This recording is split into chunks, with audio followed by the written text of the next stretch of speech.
The text came at 3:47 p.m. on Thursday, 2 days before Easter weekend.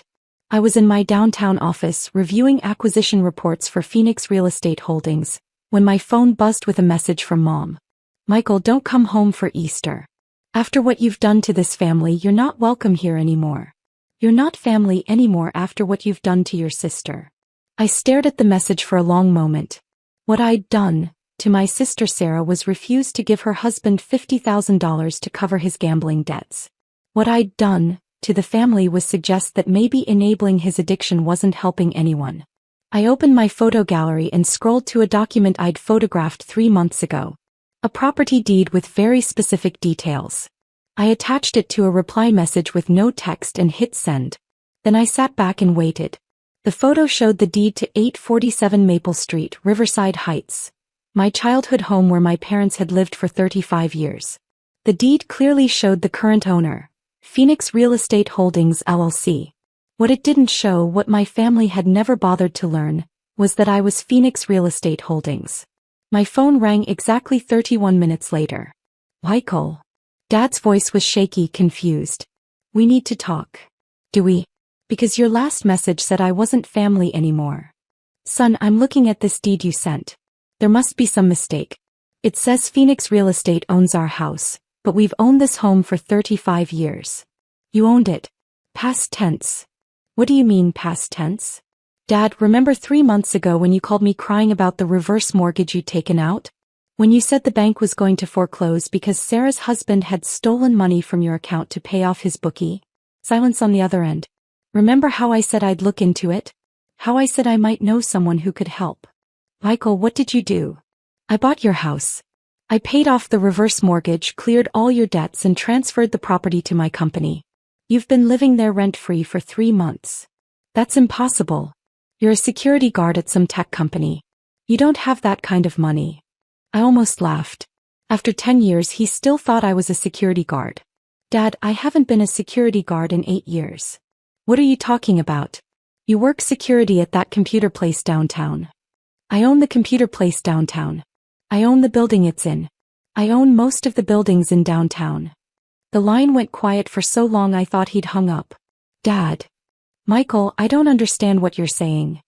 "I'm saying that your failure, son, the one who couldn't even finish college, the one who wastes his life on get-rich-quick schemes, is actually worth about $2.7 billion.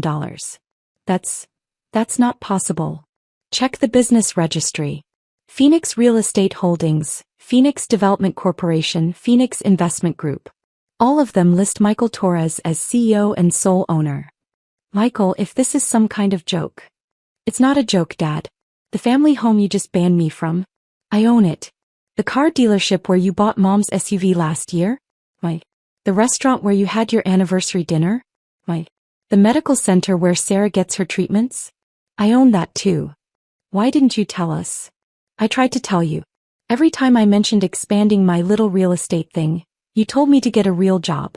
Every time I talked about my investments, you said I was wasting time on fantasies. But you said you worked in security." "I said I worked in building security. I secure buildings by buying them." I could hear Mom in the background asking questions I couldn't make out. "Michael, your mother wants to know about Sarah's situation. Her husband's debts are not my responsibility. Sarah's husband has a gambling addiction that's cost your family over $200,000 in the past 2 years. Giving him more money won't solve the problem. But he says this time is different. Dad, he owes money to people who break kneecaps. That's not a family problem. That's a criminal problem.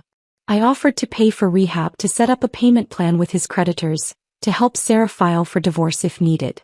What I won't do is hand over cash that'll be gone in a week. So you let our house get foreclosed on? I bought your house to save it from foreclosure. I paid off every debt you had. I've been covering your property taxes, your utilities, your insurance for 3 months. All because I love you despite how you treat me. How we treat you. Michael, you've been lying to us for years. I've been trying to tell you the truth for years. You just never listened." I pulled up my company files on my computer while we talked. "Dad, let me give you some specifics. Remember when I told you I was investing in downtown properties? That was 2019. You said I should focus on getting promoted at my security job. You were working security. I was learning the real estate business from the ground up. I started by buying small apartment buildings, fixing them up, selling them for profit. Within 2 years, I had enough capital to start buying commercial properties. That's impossible on a security guard's salary. Dad, I was never making a security guard's salary. My first year in real estate, I cleared $600,000 in profit. Year 2, $1.2 million. By year 3, I was pulling in $3 million annually. If you were making that much money, why were you still living in that tiny apartment? Because I was reinvesting everything into the business. Every dollar went back into acquiring more properties. While you thought I was struggling to pay rent, I was building an empire. And you never thought to tell us? I tried to tell you. Remember Christmas 3 years ago? I said I'd bought the Harbor Point shopping center. You said, "That's nice, maybe you can get a job there." I heard Dad cover the phone and have a muffled conversation with Mom. "Michael, your mother says you told her you were looking at some investment properties. She thought you meant you were thinking about buying a small house." I was looking at investment properties. $37 million worth of investment properties. I bought the entire Harbor Point complex, plus the office building next to it, plus the parking garage across the street. $37 million? That was one weekend.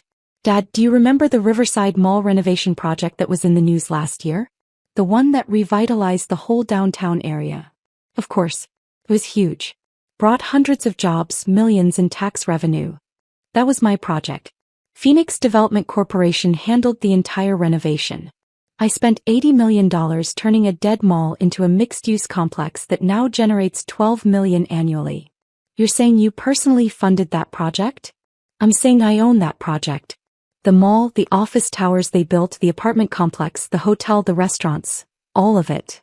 Another long silence. Michael, if what you're saying is true.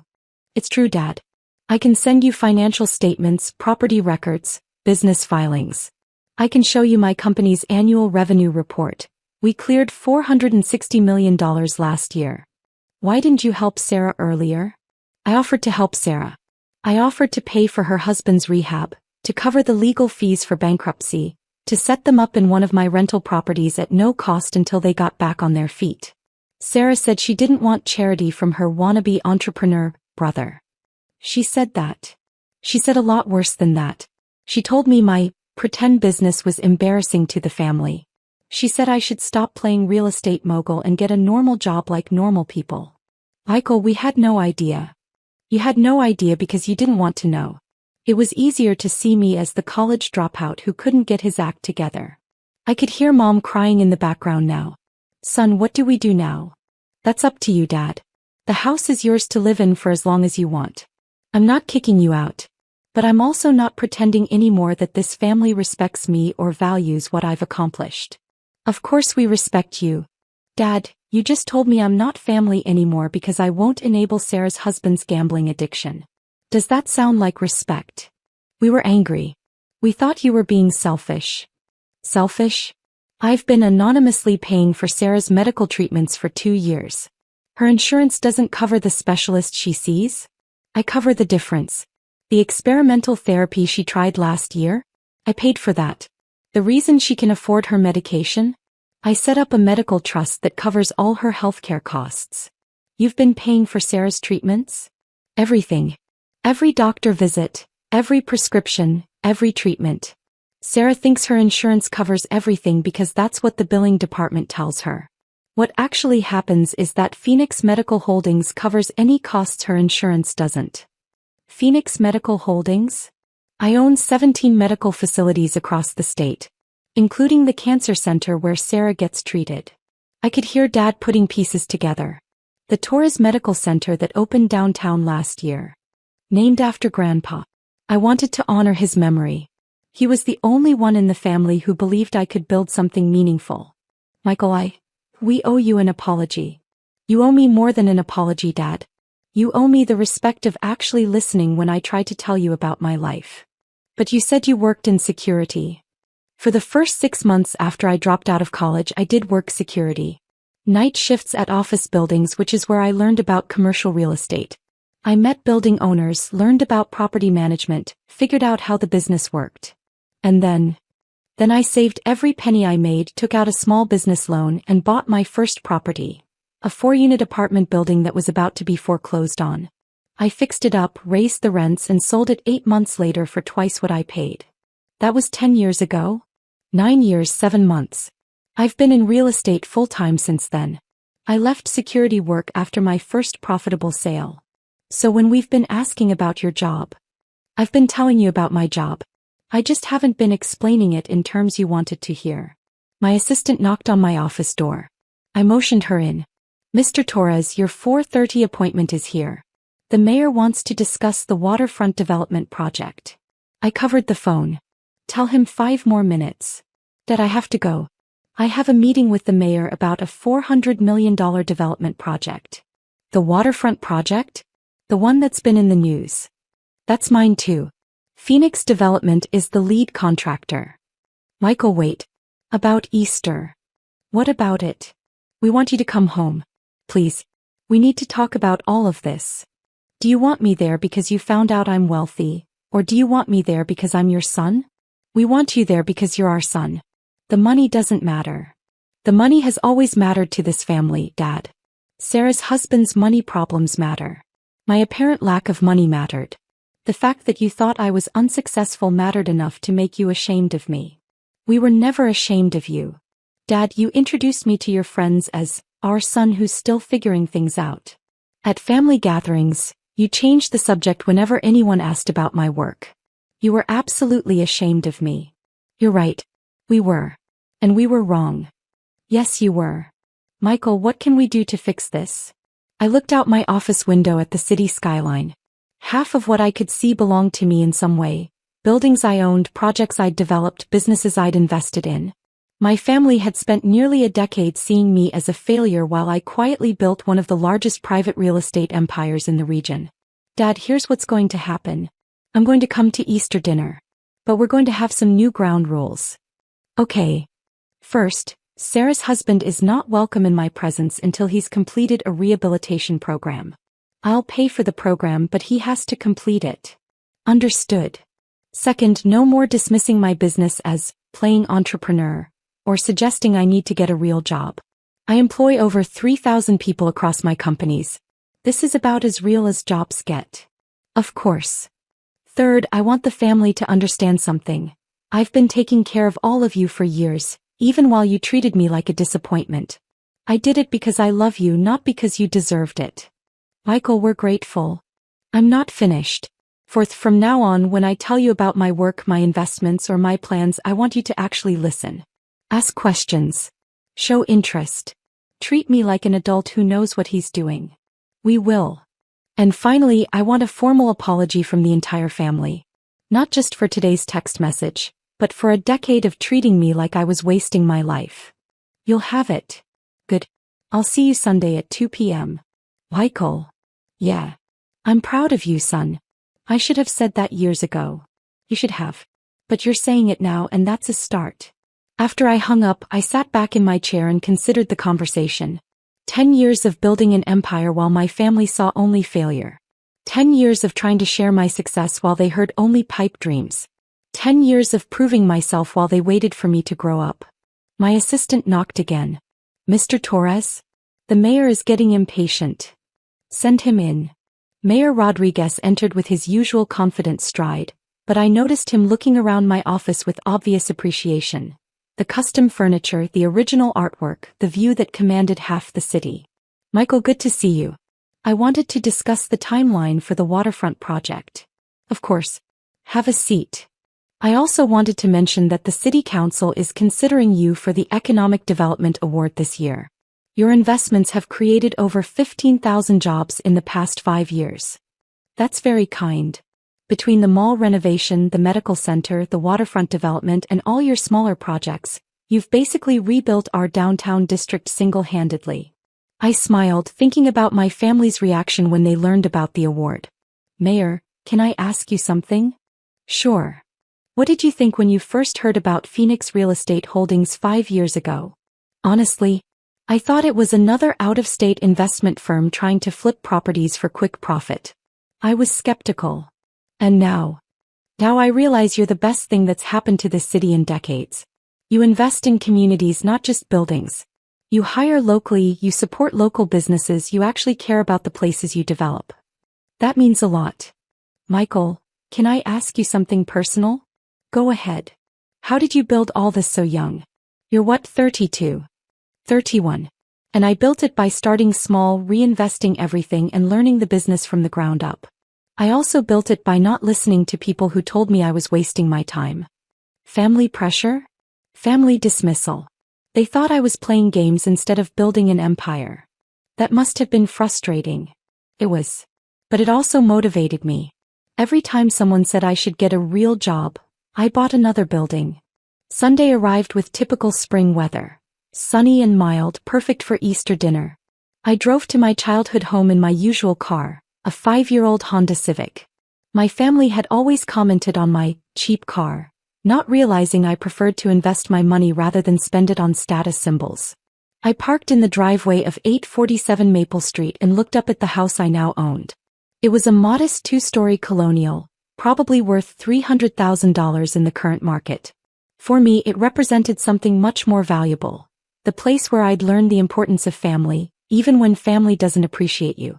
Mom opened the door before I could knock. Michael. She pulled me into a hug that lasted longer than usual. I'm so sorry. Hi, Mom. We have a lot to talk about. We do. Dad appeared behind her, looking sheepish and uncertain. Son, thank you for coming. Thank you for inviting me back. The living room felt smaller than I remembered, but it was filled with familiar warmth. Family photos, Mom's needlepoint projects, the old piano where Sarah and I had taken lessons as kids. Where's Sarah? I asked. She's coming. She wanted to talk to you privately first. And her husband? He's not here. He's checked himself into a treatment program.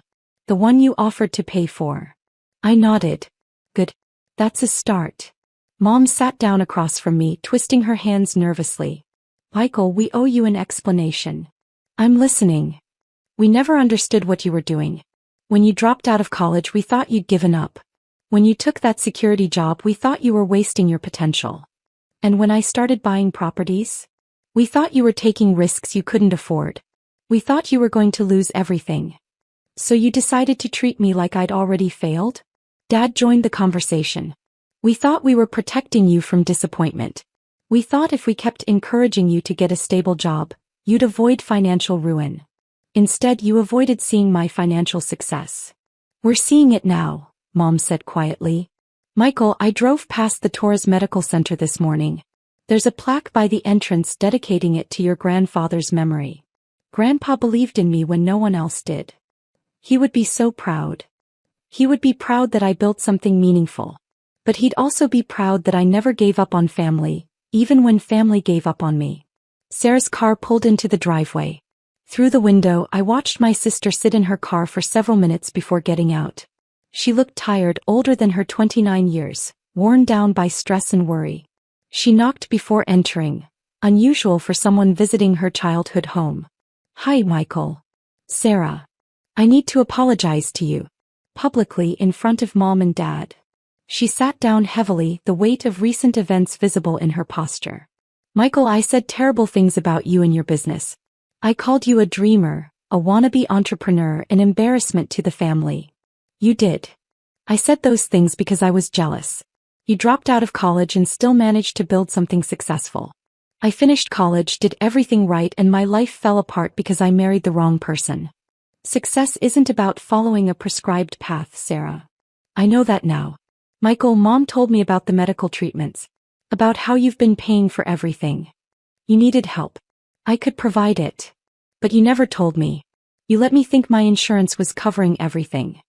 Would you have accepted help from your wannabe entrepreneur brother? Sarah started crying. No. I wouldn't have. I was too proud and too stupid. You weren't stupid, Sarah. You were scared and dealing with impossible stress. Michael, how much money have you spent taking care of this family? I calculated quickly. Medical expenses, mortgage payments, property taxes, debt relief, various other costs. Probably close to $800,000 over the past 3 years.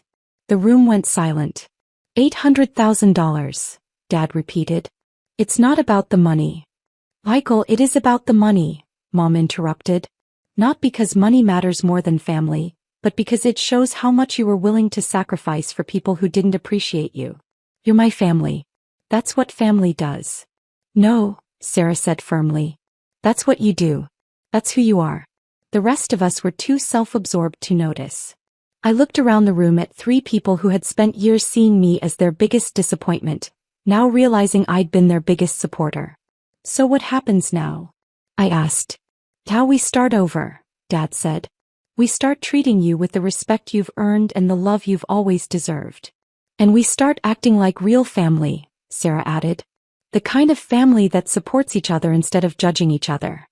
Michael, Mom said, we want to know about your business. Really know about it. We want to understand what you've built. It's a long story. We have time. So I told them. I told them about the first apartment building, about learning property management, about reinvesting every profit.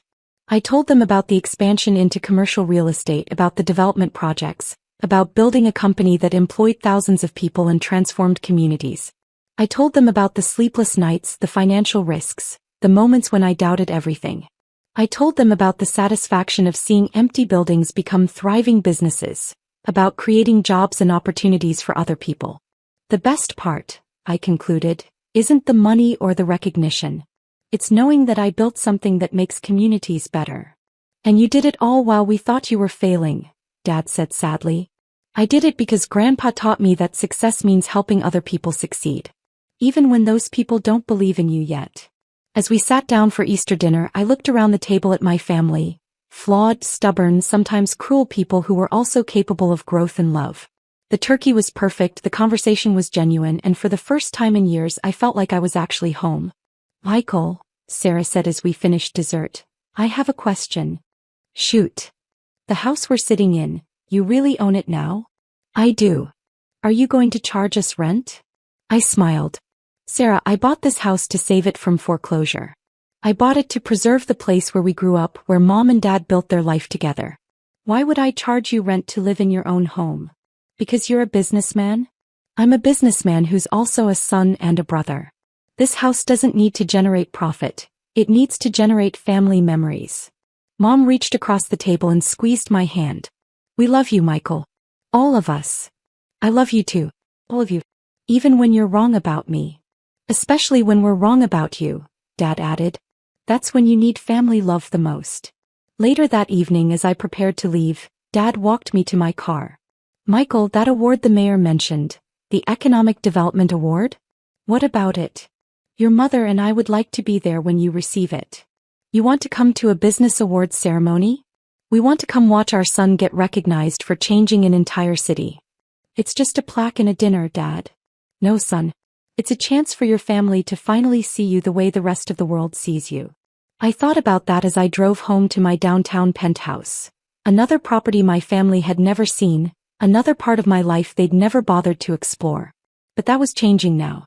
They were finally ready to see me clearly, to understand what I'd built and why it mattered. It had taken a decade and a property deed, but we were finally becoming the family we should have been all along. My phone buzzed with a text from Sarah. Thank you for never giving up on us, even when we gave up on you. I replied, that's what family does. Because in the end, that's what it had always been about. Not proving them wrong, but loving them enough to wait until they were ready to be right.